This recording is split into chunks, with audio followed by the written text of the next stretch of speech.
Your burger is served. And this is our finest Pepsi Zero Sugar. Its sweet profile perfectly balances the savory notes of your burger. That is one perfect combination. Burgers deserve Pepsi.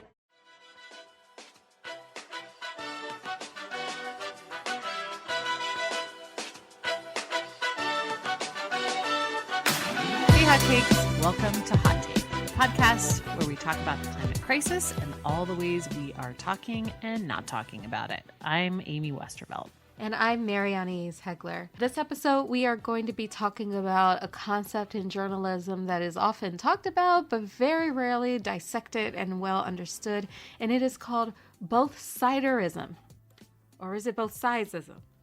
We don't know. We're going to find out. It's both. It's both. Both are equally good, Mary. Okay, cool. So there's both sides to the both sides. Perfect. Yes. And we're going to talk to probably one of the best people to talk to us about that, which is Lewis Wallace.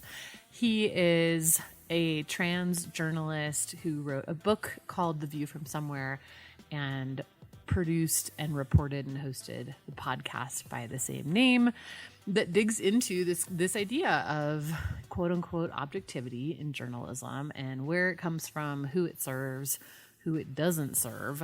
And both sidesism is a huge piece of that puzzle. Exactly. So we're happy to have him here. Yeah. And we're going to get more into his story and how he, sort of came to that conclusion and how this affects climate, but also where it really started in American journalism. So without further ado, you ready? It's time to talk about climate.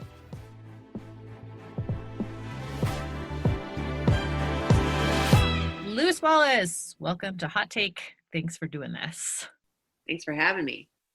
Yeah. So we were hoping you could start a little bit with your background in journalism and how exactly you came to looking at quote unquote objectivity in journalism and what we're going to be talking about today, which is this kind of both sides approach that so many folks take to stories.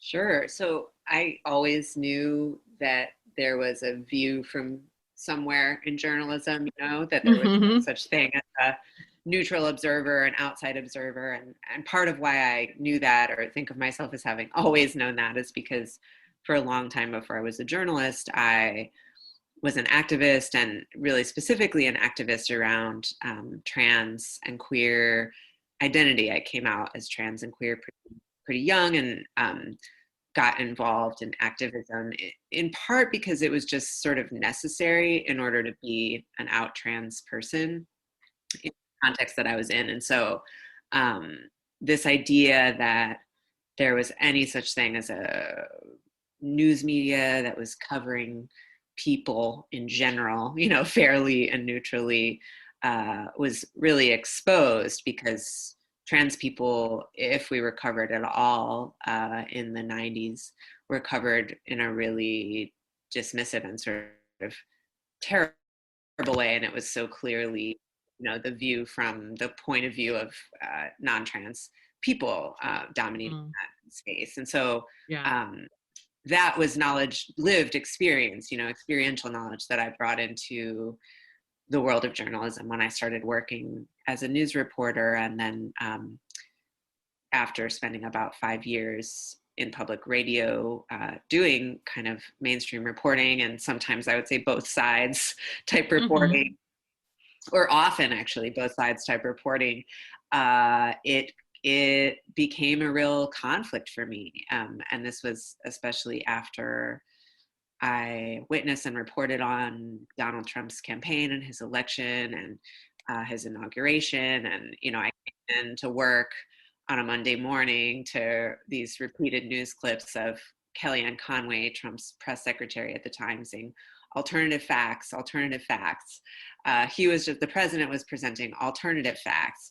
And so suddenly, in an effort to seem to be fair toward the president, the press was covering his set of quote unquote facts, sort of saying, well, he sees it this way and other people see it that way.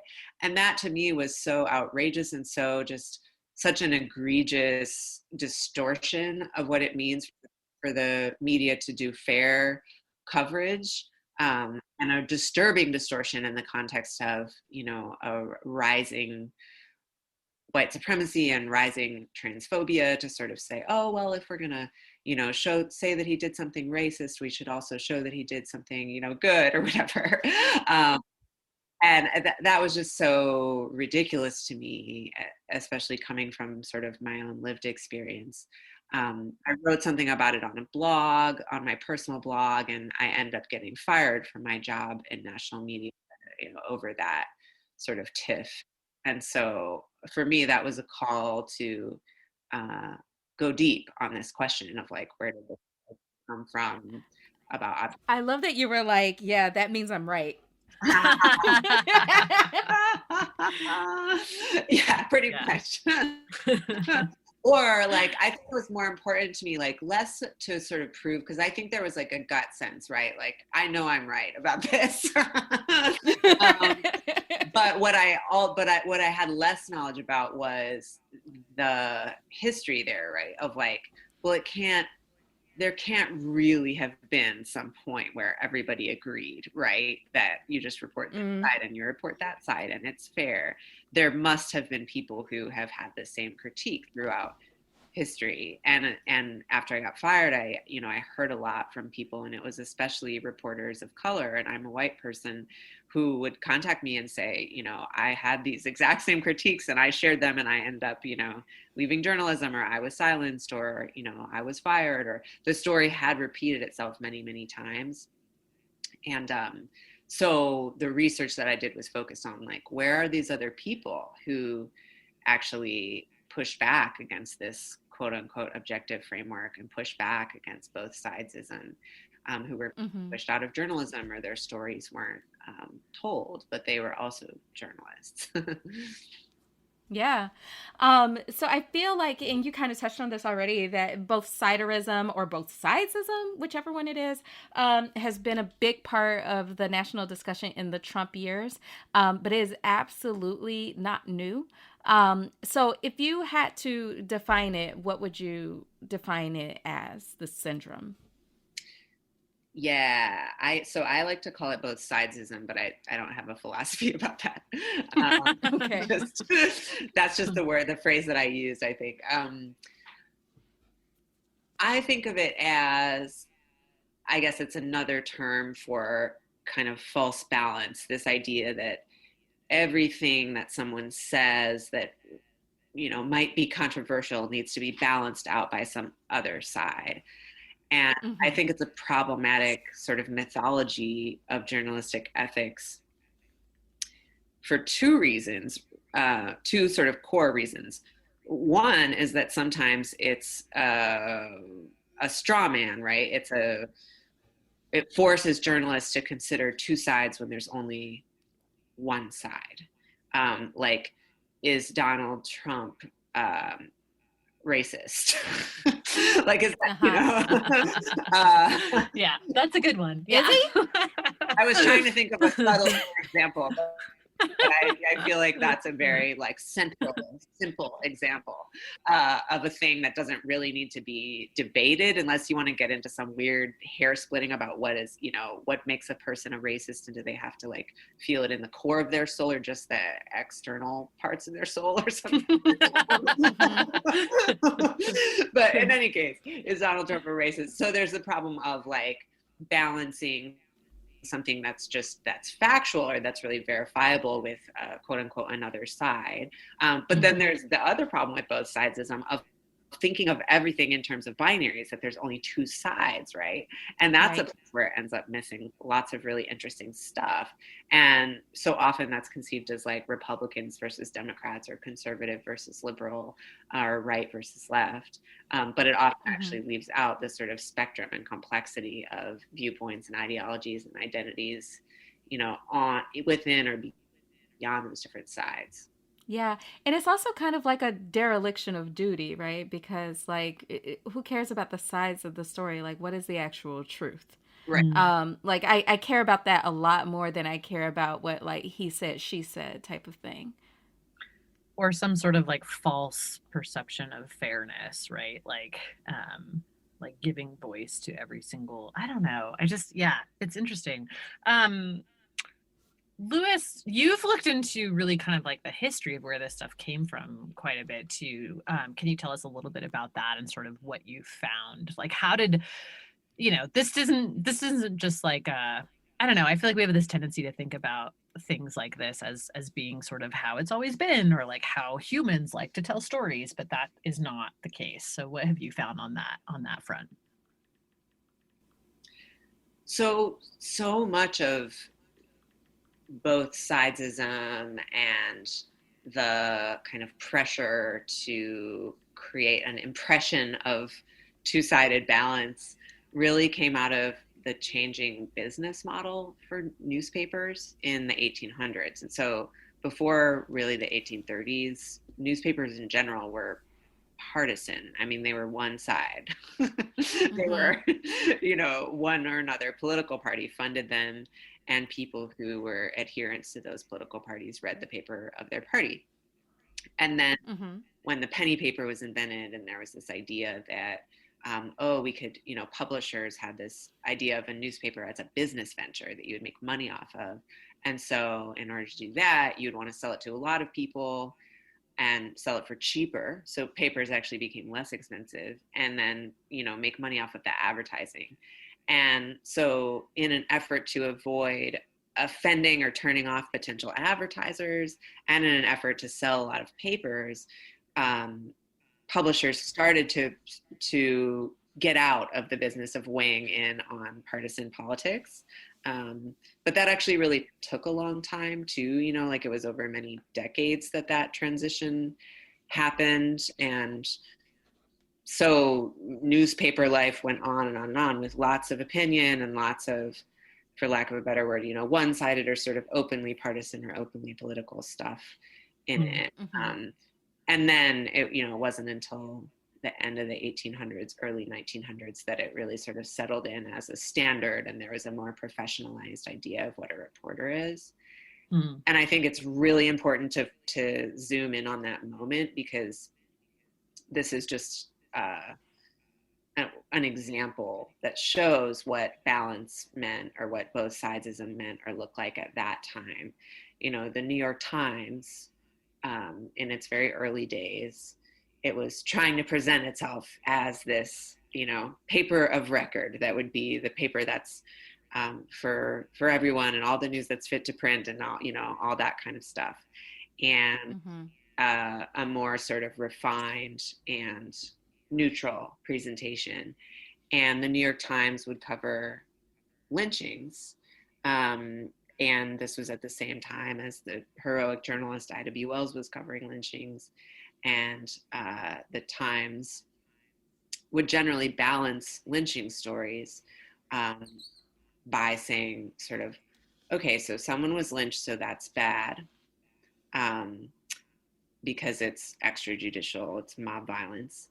But also that person, usually a Black person who was lynched, did something bad. They were a criminal. And so it was understandable that the mob had these feelings that they had. And that was what balance, or both sides, looked like, was literally justifying mob violence against Black people. And so the sort of core to me of the history of both sidesism is this like super racist history that's about really justifying state-sanctioned violence against people. Yeah, we're definitely going to get into a lot more of that. Before we do that, I want to go back and define just a couple of terms that I think are often used in conversation with both sidesism, and sometimes maybe even confused with it. And by that, I mean bad faith arguments and whataboutism. So a bad faith argument, as I understand it, is just like basically someone making an argument that they don't believe in, playing the devil's advocate, instead of addressing the issues or values head on. It's not a real position. It's just like a proxy position that people take for rhetorical purposes. It's basically somebody being a dick, it's something something that like my brother would do in an argument.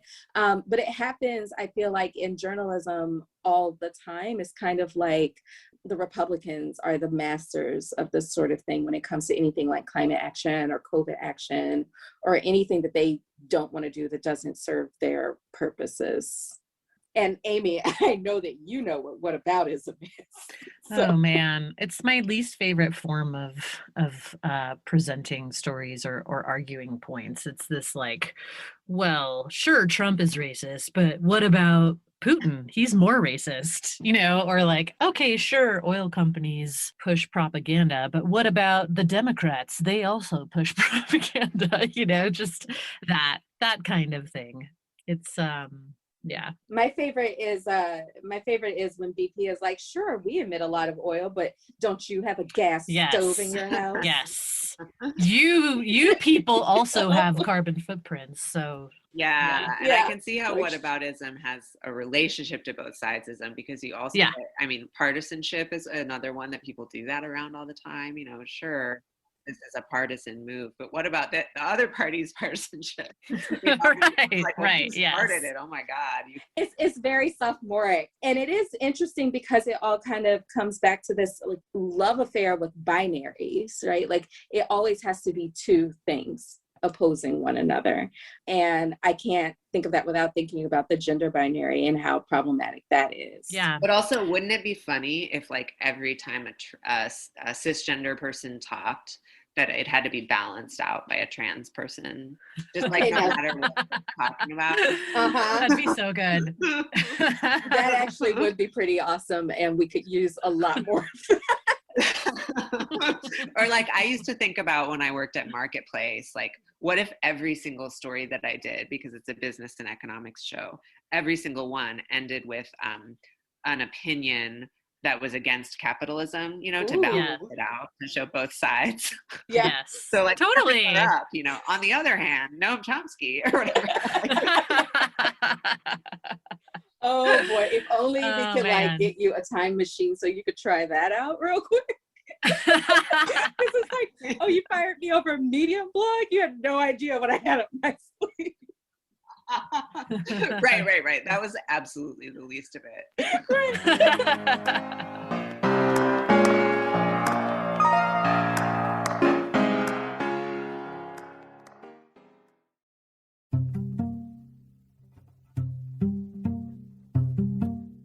There's a lot going on in the world right now, and the Skim is here to help you cut through the noise.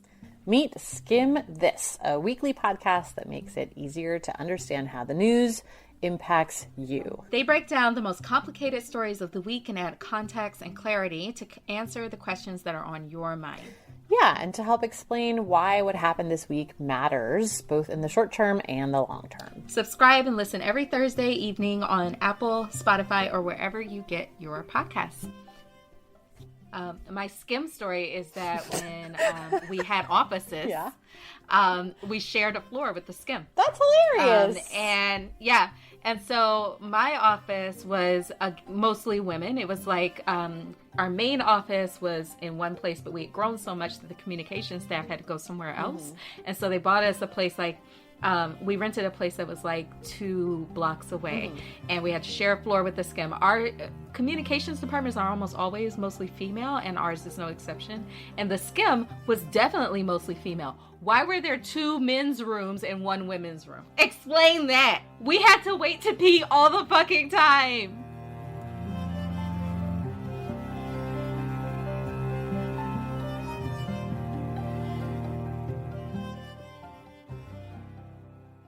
In case you didn't know, we have a newsletter in addition to this podcast. It comes out once a week, and it includes a digest of all of the week's greatest climate coverage, as well as a couple of features from me and Amy. That's right. We have features and analysis. Sometimes we have Q&As in there. Sometimes we have guest contributors, and we have a free version that gets you at least 1 feature and the reading digest, and then the paid version gives you everything. Our paid subscribers also get some amount of bonus content and our special hot take cocktails. They do, and they get ad-free versions of this show. So if you are not signed up, make sure that you do that. The link will be in our show notes, and the free version is definitely worth your time, and the premium version is definitely worth your money.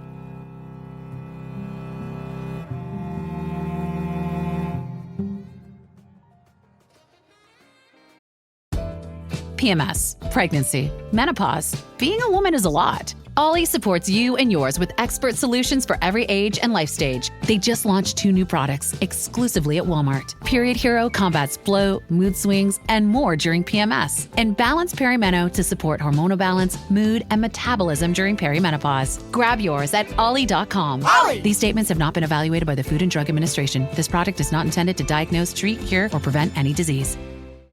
Parents of tweens, if you're familiar with far-off drop-offs... Dad, stop, right here. Or get DMs about what's for dinner, you may be experiencing tween milestones. For your son or daughter, these can start at age 9. HPV vaccination, a type of cancer prevention against certain HPV-related cancers, can start then too. For most, HPV clears on its own. But for those who don't clear the virus, it can cause certain cancers later in life. Embrace this phase. Help protect them in the next. Ask their doctor today about HPV vaccination. Brought to you by Merck.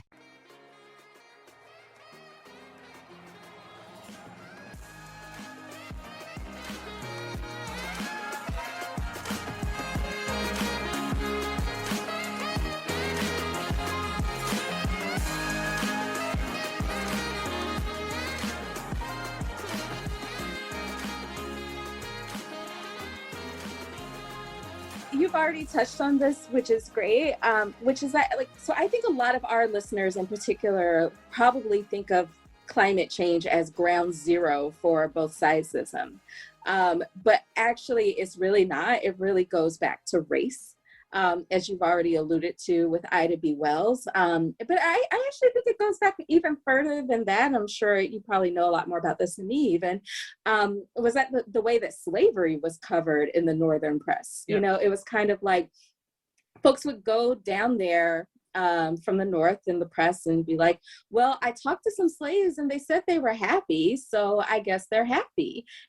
And I talked to some slave owners and they said they were happy. And meanwhile, you've got people like Sojourner Truth and Frederick Douglass being like, no, it's actually really horrible. And you can't imagine the way that people were tortured. And that's why those like slave narratives became so incredibly important. Yeah. Yeah. And just that like both sidesism has always adhered to sort of the dominant status quo thinking about like what is debatable, and that throughout the 1800s, like, yeah, whether or not someone whether or not a human should be a slave was a debate. Yeah. And so, you know, to me, when we sort of hear this holding up of, oh, well, it's important to tell both sides, it's important to tell both sides, it's like the lie of that is shown by just looking at history, and that, you know, that's only a really good argument if you just have no moral center, right? And anything and everything is potentially okay, right?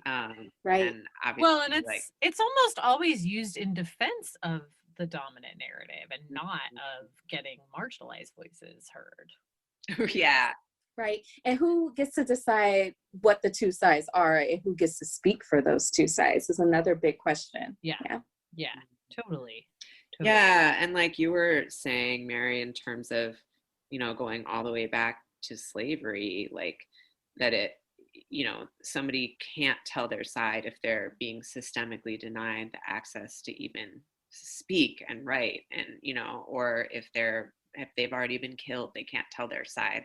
And that, man, it just shows like that's never what that was really about. Exactly. Right. Exactly. And it prompted the need for other types of presses, right? Like there was the abolitionist press during slavery.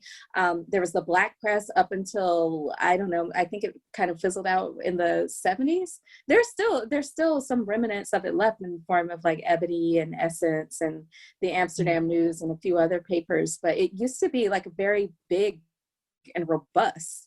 And I know that Amy's done some work around like the labor movement and the birth of the Black press.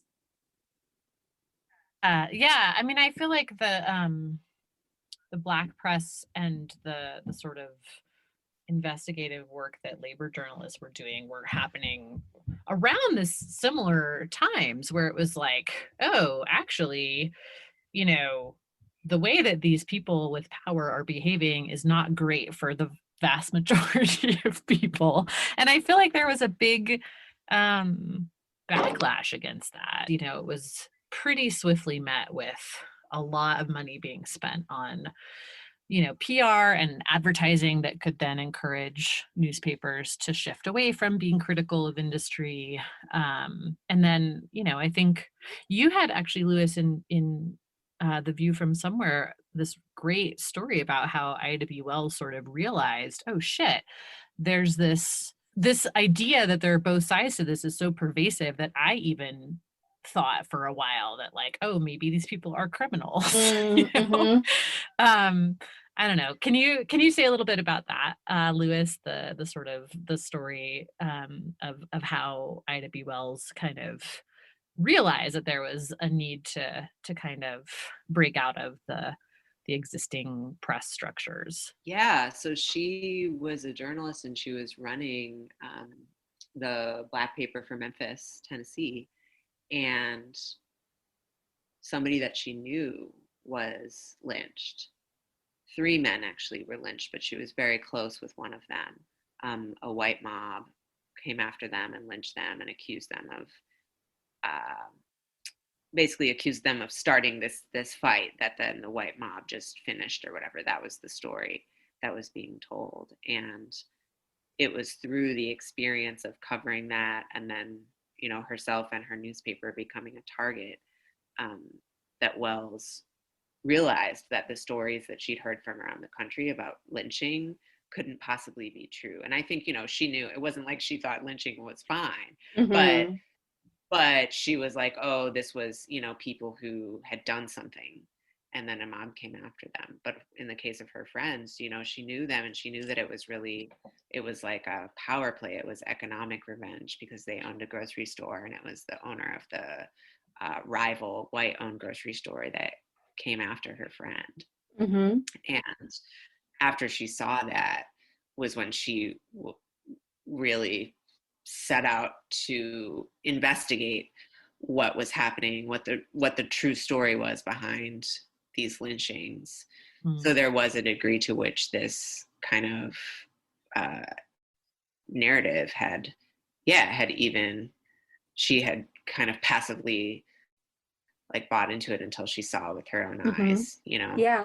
I just want to like just really quickly note the bravery of people like Ida B. Wells and other Black journalists who like own papers at that time, especially in the South, but also in the North, because one of the first things that would happen in, you know, we call them riots, but they were really massacres where white folks were just like, you know what, we're sick of these Black folks having shit and we're just going to burn it all down. The first thing they would go for was the printing press and whoever was running the newspaper. And Ida, I think, was run out of Memphis at some point, right? Yeah. Didn't she go to New York for a while, like kind of to get it? Yeah. I think she never returned. Her printing press was burned to the ground and she got a call. She was in New York with T. Thomas Fortune and she got a call, but I guess it was a telegram at the time, that said, no, don't come back to Memphis. It's not safe for you here. And she didn't. She stayed in New York. Yeah, it wasn't a text message is what you're saying? No, she didn't find an out. old-timey text message. Yeah, she heard it from the ground.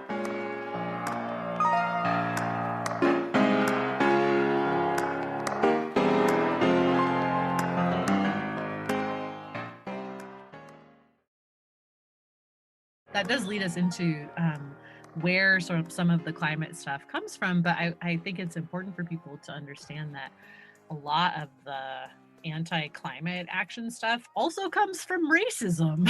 Yeah, no, it totally does. Like, no, I think there's a little more to talk about with this here because that doesn't just live in the past, right? Like, there's also this big connection with Brown versus Board of Education.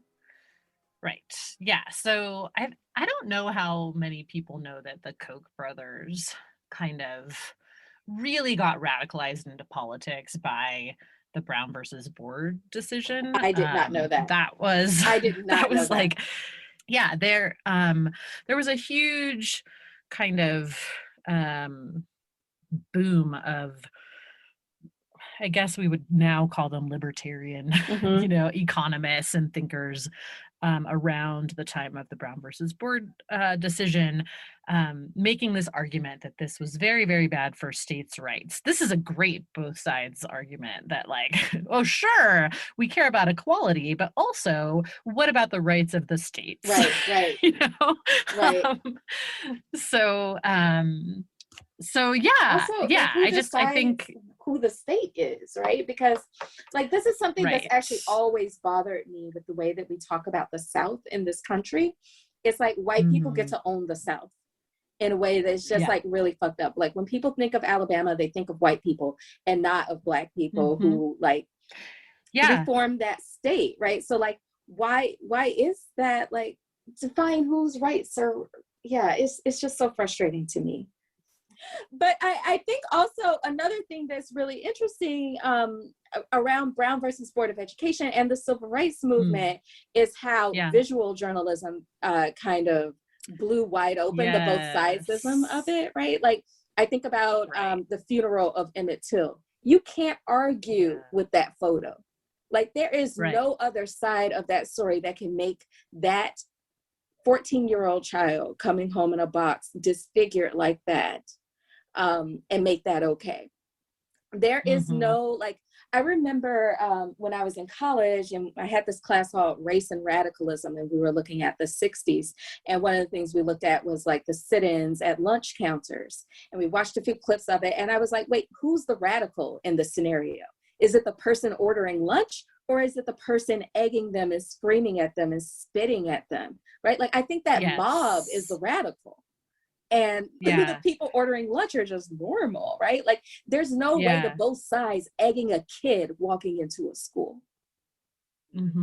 Yeah, that's such a good point. That I think of Brown versus Board and that picture of that woman with just that like vicious face screaming at a little girl, right? And it's like the same way that police videos have done in more recent history. Like, you can't really argue with a video that shows that an unarmed person was being shot in the back, Right. Right. Actually, Louis, do you want to tell that story? Like, I know you had this experience in your early NPR, news station reporter days of a shooting happening and getting information, and then sort of realizing over time that information was coming from a particular vantage point. Yeah, definitely. I mean, I think about this so much, just the idea that, someone who's died, someone who's been killed, like, they have been denied their chance to tell their story, right? So that's just like at the core of this. The story that I'm about to tell, for me, is like understanding at a really deep sort of visceral level, like how hard it is to tell a fair story about someone who's been killed, and in particular someone who's been targeted by state violence or killed by police, which was the story of John Crawford III, who was a young man, 22-year-old, who went shopping one evening at a Walmart, and he was on the phone with his ex, and they, got into a discussion. He was kind of distracted, and he picked up a BB gun, like an air rifle that was, left out a display at Walmart, and he was kind of carrying it around. And while he was doing that, someone else in the Walmart called the police on him. And this was in Beaver Creek, Ohio, which is a suburb, a very quiet, majority white suburb. And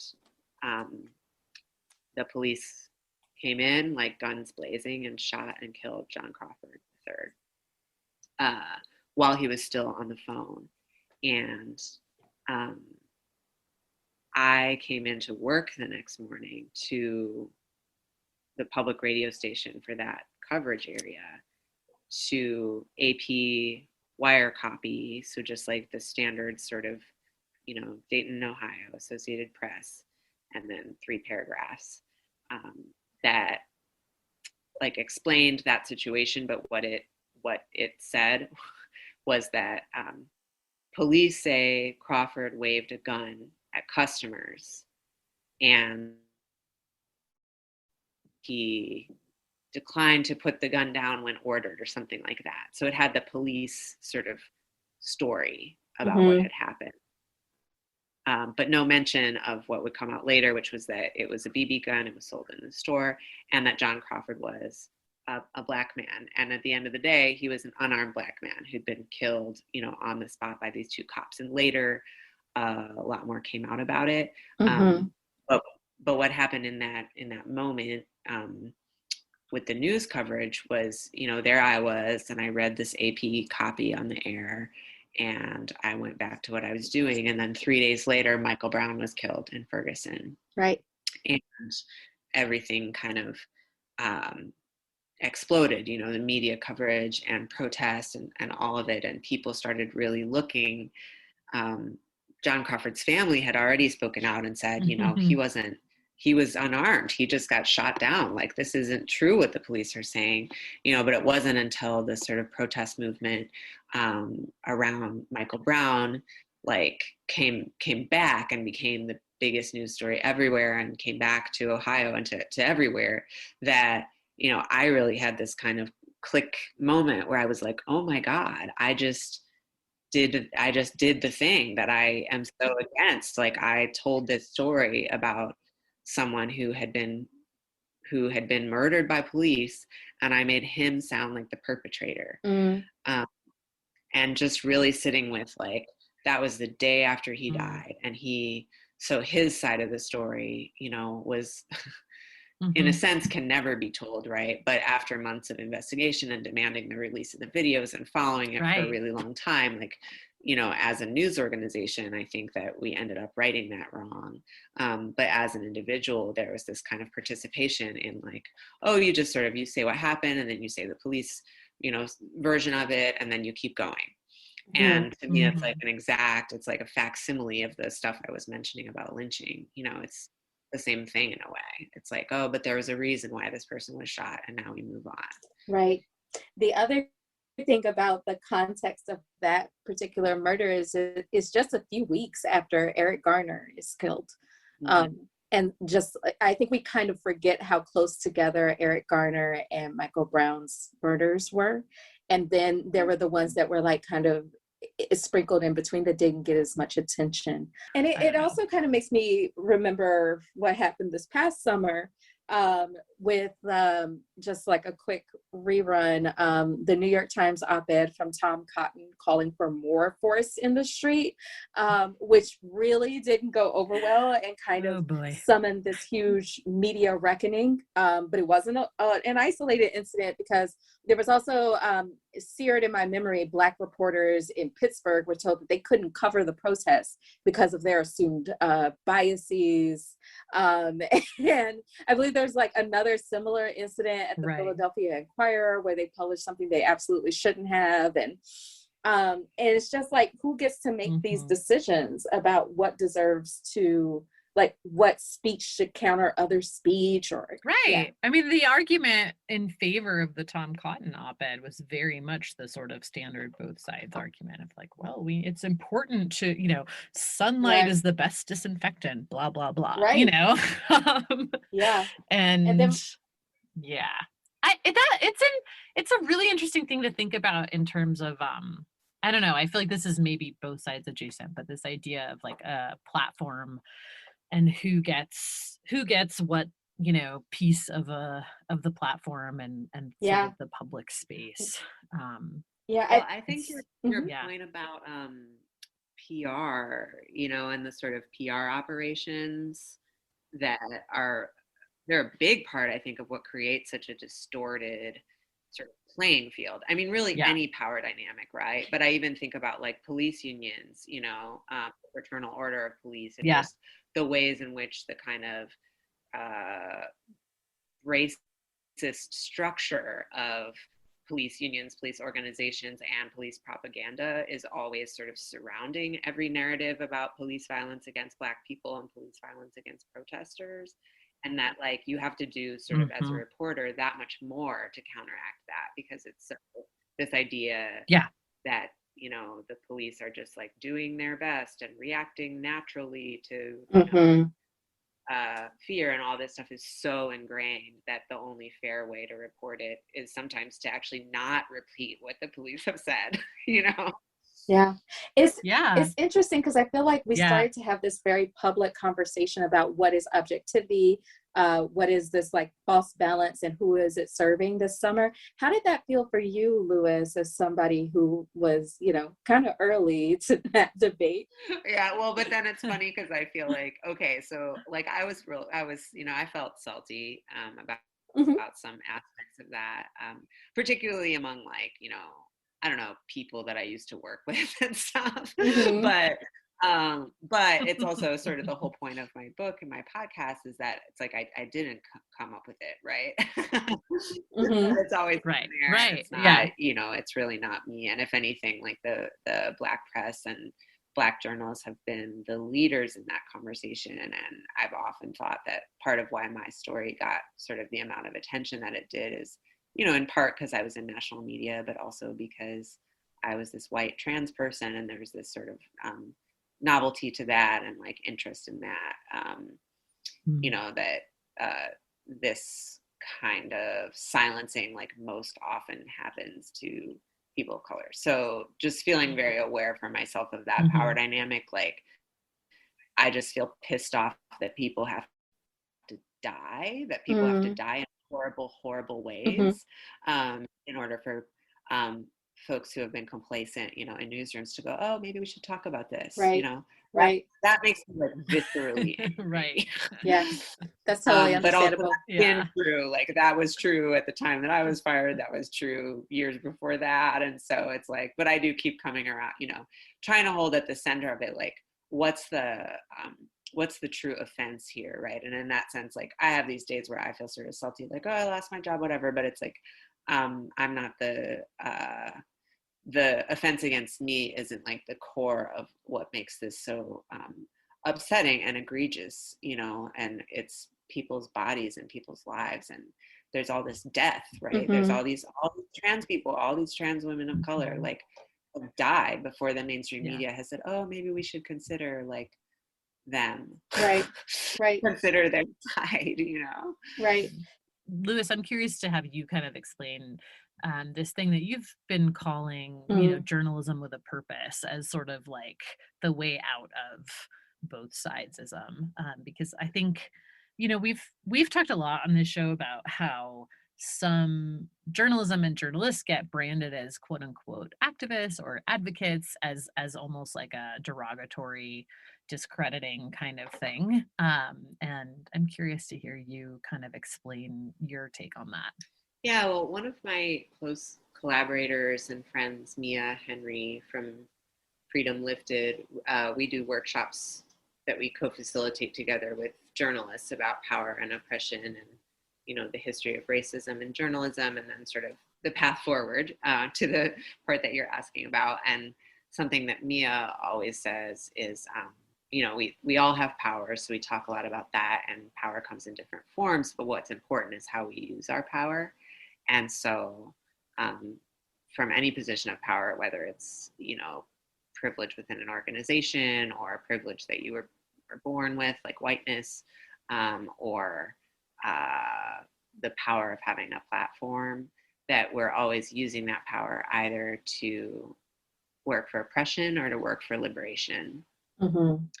And so there's no sort of journalism without a purpose and journalism with a purpose, right?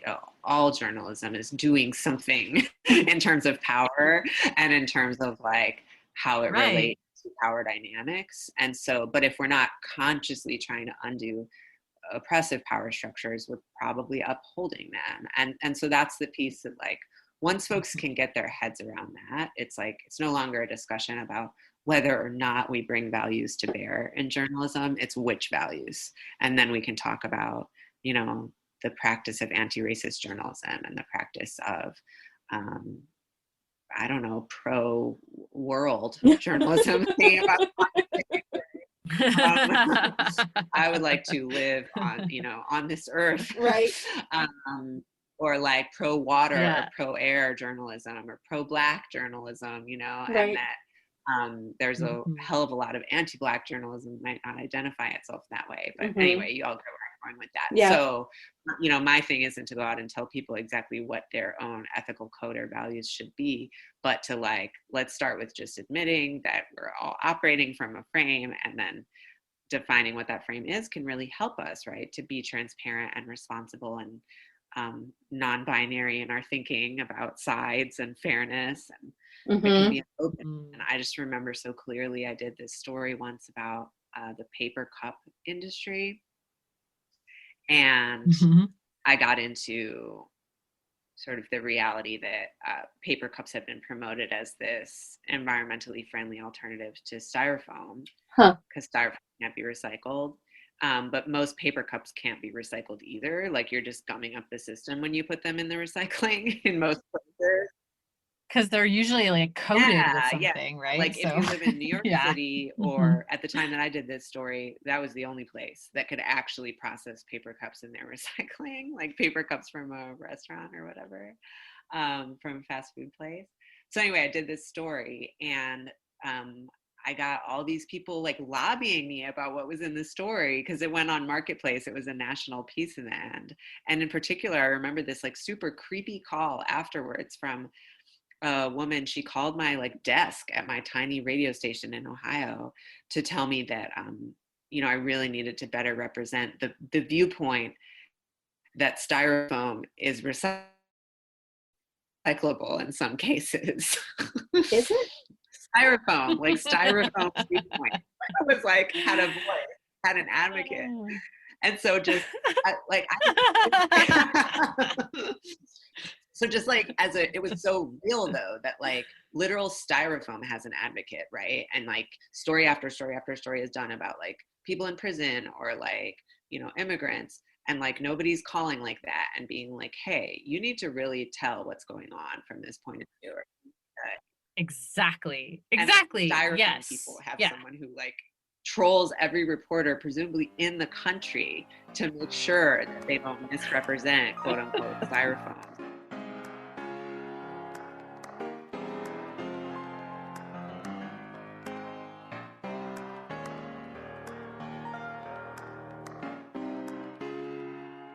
So we should maybe talk about the science part now, because if you're wondering how this connects to climate change. So, I mean, yeah, the sort of most obvious way that this connects to climate, I guess apart from the fact that, definitely oil companies really hammered this need for both sides coverage from like the 80s onward of climate change is in kind of interpretations of science. And we see this, I mean, you see it all the time in climate. You're seeing it so much in COVID stuff now too. It's this idea that like there are, at least two, if not more sides to every kind of scientific claim too. And I feel like there again, it kind of comes back to a certain amount of literacy and understanding that, the language of science is uncertainty, and like no scientist will ever say anything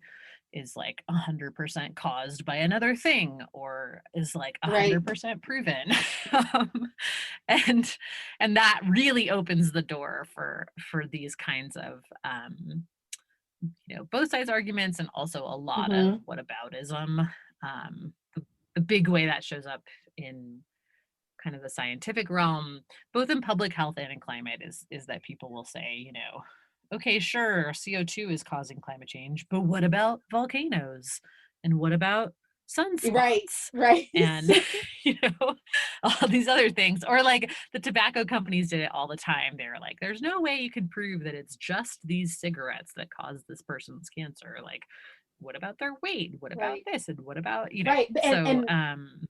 And yeah, that's also interesting, because that's where it really started. That's where like both sidesism and science denial really became weaponized, was with tobacco, right? Well, the oil companies were using both sides arguments for a long time before they got into science. Now, this is something I feel like gets combined a bunch and then like repeated. So like, I mean, the oil and coal companies and the tobacco companies, they were all really kind of like developing PR strategies at the same time, and they sort of like traded tactics a lot. But the oil and coal guys did use a lot of like kind of both sides arguments for environmental issues and labor issues pretty early on, but it was the tobacco guys that really like honed in on science denial as like a particular flavor of it that the oil companies then used too. But yeah, I mean, honestly, this is why I talk about the PR stuff so much, is that like really what happened is like a handful of PR guys helped multiple industries at the same time come up with and use these tactics. And then they all sort of like traded tips. So it's hard to say like, oh, this industry perfected it and then that industry copied it. But I do think that tobacco probably spent the most on science denial early on. And then oil companies got in on it too. But I mean, pharmaceutical companies, they're like ridiculous for this stuff.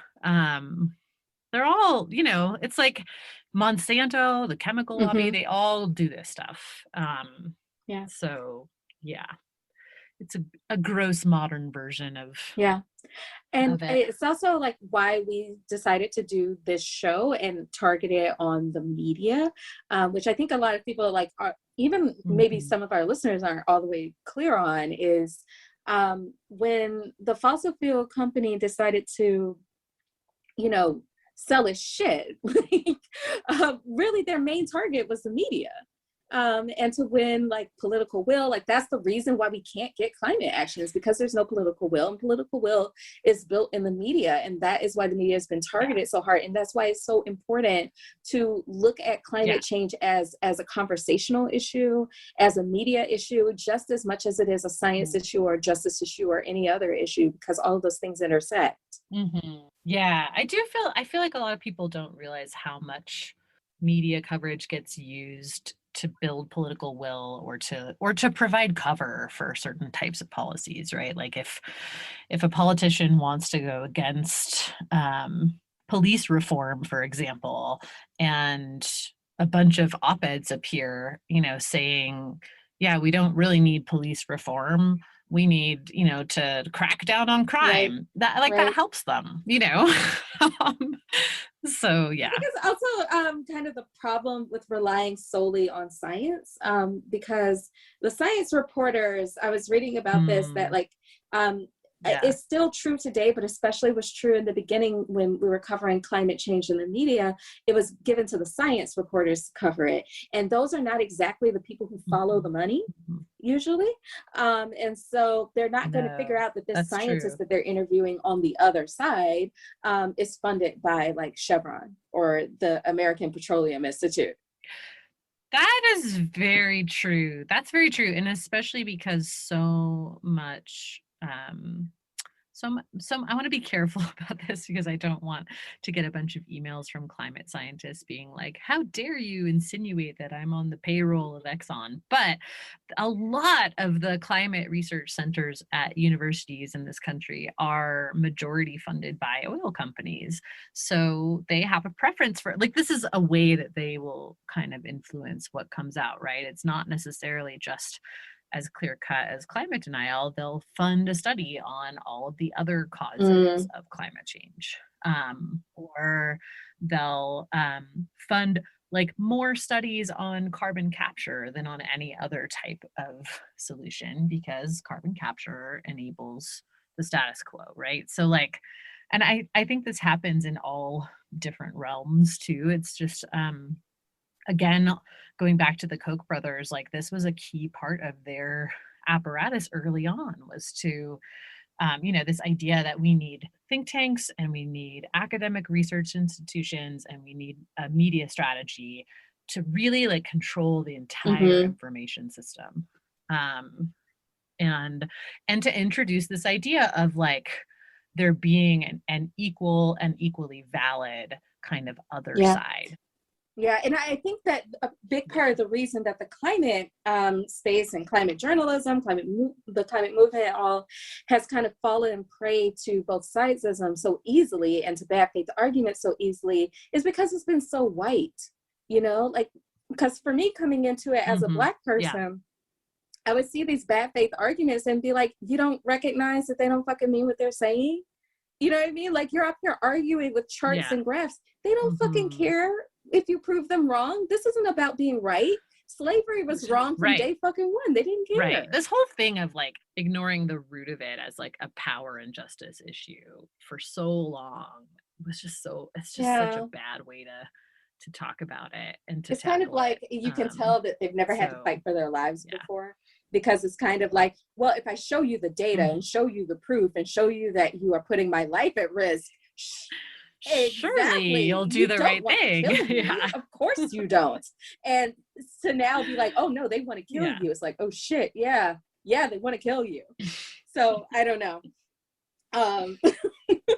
Louis, what does this look like from your perspective, to look at like the climate movement falling for this sort of shit?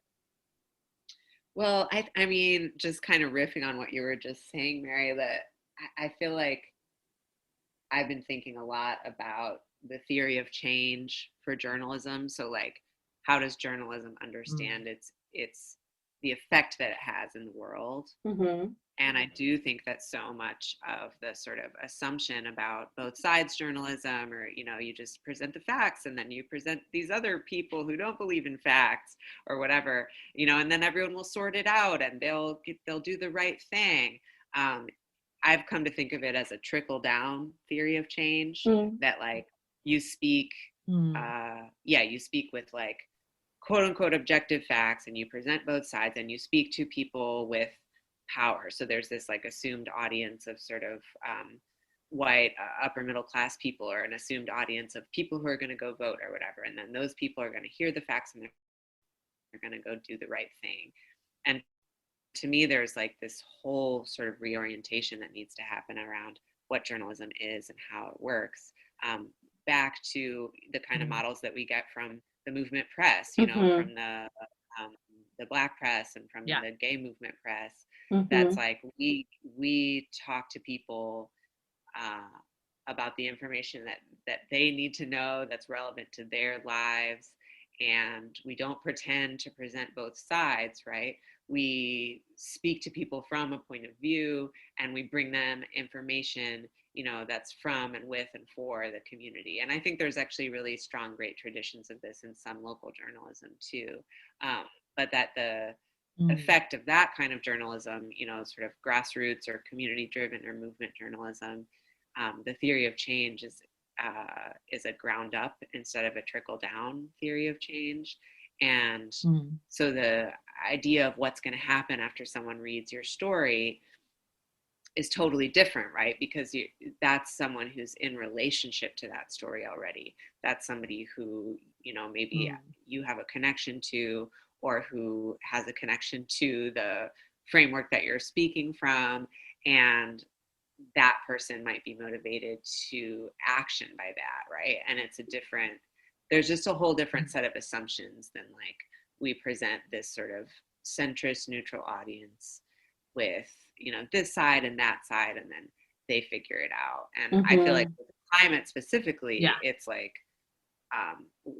way beyond the point at which we need a kind of movement journalism orientation to covering climate, right? Like covering the action that people are taking on climate, you know, from the ground up, and covering not just the like negative impacts of climate change, but like how people are living and what people's traditions and mythologies are around the earth that have been pushed to the side by colonization. And there's just like a million, I could just rant on and on about all the stories, all the ways of framing those stories that could be told. But the point being that if we're in this sort of narrow framework of it's this side and that side, and we present the sides, and then the you know, two parties have a debate and then they go and do the right thing, like that whole system is broken. It's broken.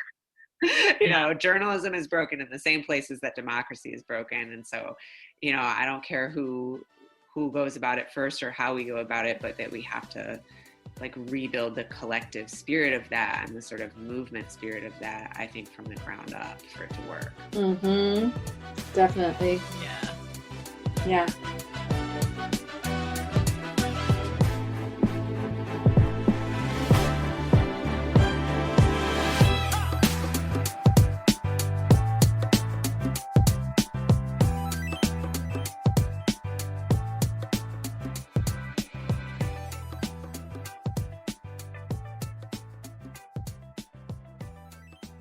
Big thank you to Lewis Wallace for joining us today. You can and should follow him on Twitter. He is at Lewis Pants, and Lewis is Lewis Pants. Pants. Lewis Pants. Yeah. You can also check out his work on his website, lewispants.com. I love that. And again, his book is called The View from Somewhere. His podcast has the same name. And he does Frequency. Yes, that's right. We distribute it through Critical Frequency, which is cool. And he does a bunch of events, and he's doing a whole bunch of trainings right now about power in journalism. So if you're interested in that, check out the website for his schedule. We'll drop links to all of that stuff in the show notes, and of course, a link to sign up for our newsletter too, which you should do.